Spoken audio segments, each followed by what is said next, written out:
My introduction to online activism or studying digital activisms was through looking at the Arab uprisings back in 2011.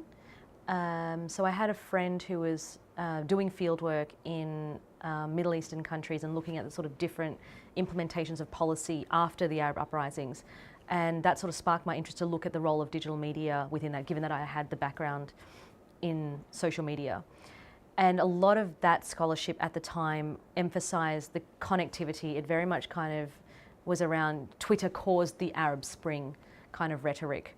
Whereas a lot of the scholarship has since revealed that, especially from people who have done research within the countries and sites themselves, has revealed that the strength and the power that came from online activism and digital activism during the time of the Arab uprisings actually tapped into a strategy of mobilizing people more broadly.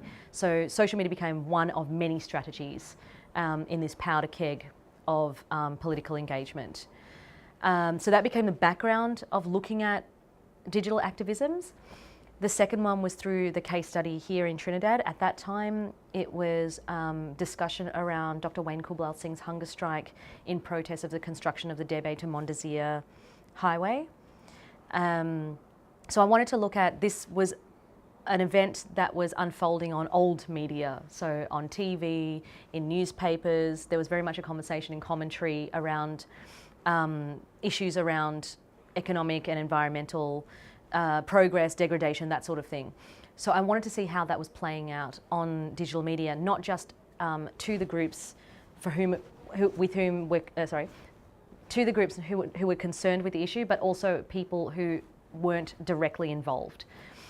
So my field site, which is quite far east in Trinidad, was an ideal kind of way to look at how people engage with politics, and that was, sort of brought me to the finding that people explicitly don't engage in deliberate ways visibly with politics. Now, as the uses of digital media have changed, as the discourses around privacy and exposure have changed, so too has political engagement and activism over digital media.